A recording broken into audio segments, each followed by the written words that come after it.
Because I believe that the invisible force of internal drive activated is the most important thing in the world. I'm here because I believe emotion is the force of life.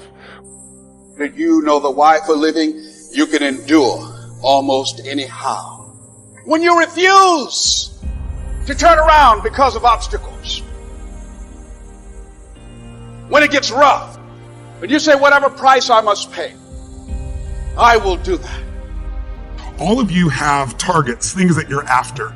If you're going to get a new result, if you're going to grow your business, if you're going to be able to support your mom, if you're going to get rid of the anxiety, if you're going to be able to overachieve and not have all that fear inside of you, you obviously need to get a new result. You're going to have to get new action. You don't get new results with old actions doing the same thing. Life is too short and unpredictable to live otherwise. When you no longer focus on the obstacles, when you no longer care what people think or what they might say, when you no longer find the need to seek their approval, that you are entitled to this, you're supposed to have this.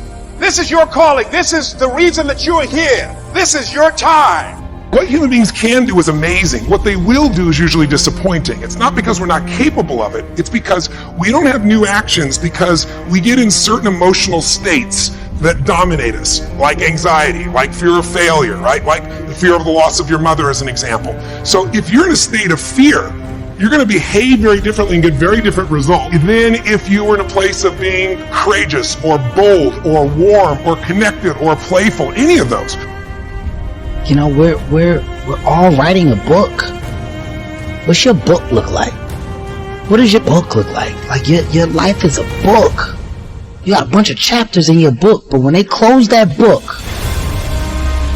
how good was the book? How good was your book? What was the ending to your book? Did you achieve the outcome?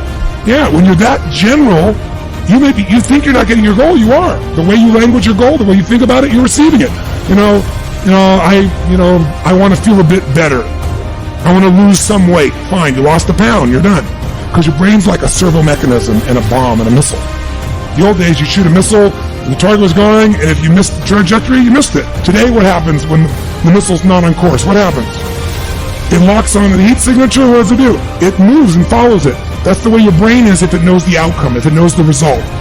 So RPM starts with, I got to know the result. This is a results planning system. The rapid planning method, you can think of as a results planning system. I need to know the result I'm after before I ever ask myself what to do. That takes more time, but it's worth it. What are you training for? The answer to that question was not a goddamn thing. I told myself I'm training for myself, brother. At the end of the day, I'm in competition with me, nobody else. I make my own records, I break my own records. I'm trying to be the best person I can possibly be. At the end of the day, every day is the beginning of a new day. Change your story, change your life. Working really hard is what successful people do. Do not be afraid to fail, because that oftentimes is the thing that keeps us back, because we think we have to be right. We think we have to be perfect. We think that we can't stumble. And the only way you succeed in life, the only way you learn, is by failing. It's not the failure, it's what you do after you fail. Do you think you'd act differently and hold yourself differently, conduct yourself different, and have a different self-concept of who you are than if you were told you were a piano instructor? Being successful in life is all about having the proper belief system in who you are. Truly believing that you are something unique, that you are something special in that field. If you truly believe inside of you that you are one of the best actors in the world, you will be entirely different than if you're like, I hope I'm good. Your expressions will be totally different. I want you to know when you dream your dream that there are other people who are dreaming the exact same dream. When you said to yourself, when the ball comes down, this is what I want to accomplish, you're not the only person that wants to accomplish it. And now I ask you this question: what do you do when 1,000 other people want exactly what you want? What I have looked for is what kind of person you are. Are you a hard worker? Are you reliable? Are you open to other viewpoints? Have you stepped outside of your own self-interest to serve others? Have you found a way to serve our country, whether in uniform or in your community. Again and again, I have seen that those are the qualities that I want on my team, because those are the qualities that move our businesses and schools and our entire country forward. And just understand this. Those are the qualities that you all already embody.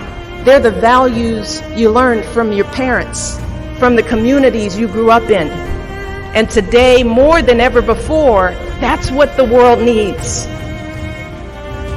So the irony is, when you let go of trying to please the world, when you let go of trying to change the world, when you stop trying to move mountains, you will realize that a far harder struggle awaits you. And that struggle is becoming something new. That struggle is becoming something different. That struggle is recentering yourself, finding out who you are, building yourself piece by piece, until finally you realize what it takes to actually become a better version of yourself. You realize that it takes nothing less than your everything, your total commitment, every bit of focus that you have, a willingness to break yourself down so that you can build yourself back up. Immerse yourself, okay? You have to immerse yourself right now with reading, the right reading, audio programs, video. Find YouTube channels that are good for you. Immerse yourself with books, audio, video daily, okay? You hit all three of those. Where I'm reading something, listening to something, and watching something. These are completely different ways to learn. Anybody can do this, folks. Anybody can do this. This is not about a college degree. This is about massive amounts of action to get attention for yourself, your brand, your company, your products, your ideas, your dream. If you were to change 2 or 3 things for this to have lasted, what would those 2 or 3 things be? Number one for sure would be the delaying the gratification. The biggest problem I had was delaying the gratification. Yeah, that's a problem that a lot of young entrepreneurs have. And I learned that the hard way, is that good things take time. And there were some moves I made that made me a lot of money in the short term, but then created problems for me over the long term. And for example, like Steve Madden Shoes is one of my companies, right? I remember that. Yeah. I was the majority shareholder of Steve Madden Shoes. If I had not had that problem from all the stuff I did earlier, I would have made $700 million, $1 billion on that. Just off of that one deal versus making $20, $30 million. Got it. Because I was forced to sell it too early, right? That's one example.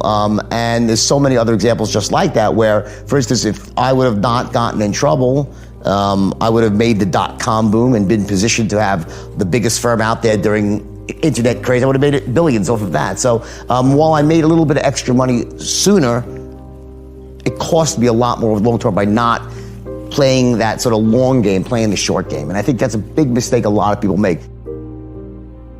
How do you turn failure into a plus? And it's true. When I was at the University of Nebraska, one day I was reading the Daily Nebraskan, and it said in room 300 or something, at 3 o'clock there will be this panel of 3 professors here at the university, and they're going to award the Nathan Gold Scholarship. I don't know whether do you still have that around?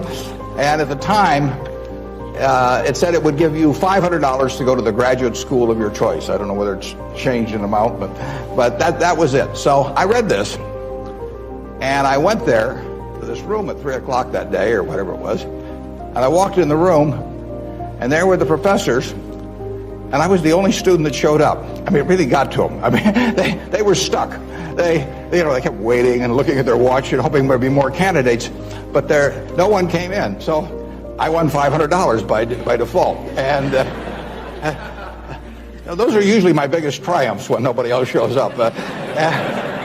And so here I was. I had $500 to go toward it wasn't limited. It was any graduate school for a master's degree. So I applied to Harvard. My dad wanted me to. And I shortly heard from Harvard, and they said, go to Chicago and meet this fellow who interviews applicants from the Midwest. So I got on the train, and that's what you did in those days, and I spent about 10 hours on the Burlington going to Chicago. Then I transferred to another little interurban train to go up to this country day school where this fellow was the headmaster, and he was the big interviewer for Harvard. And I got there, and after about 10 minutes, he said, better think about something else.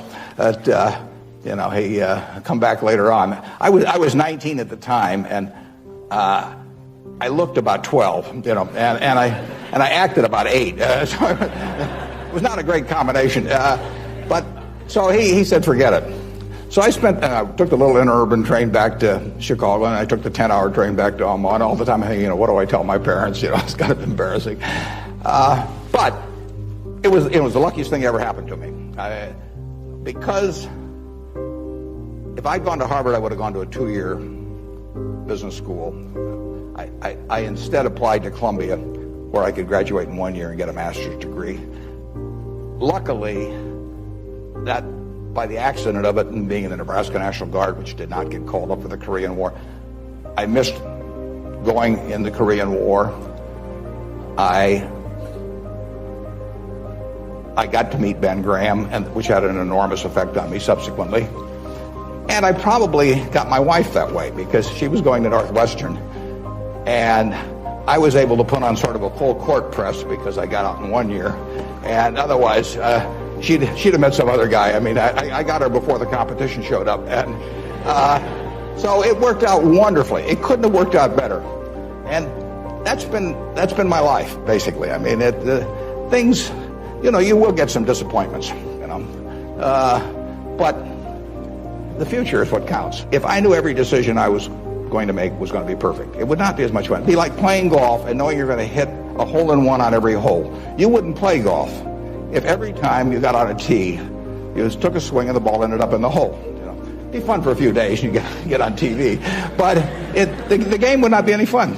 So it's failure, you know, and I wouldn't even consider them failures, but they're mistakes or whatever you want to call it. They're part of the game, and in the end, you know, you go on, and we've made plenty of mistakes in business. We'll make plenty more. And the Babe Ruth, and you know, for a long time, it subsequently got eclipsed by a few fellows, but he held the record for strikeouts. You know, he also held the record for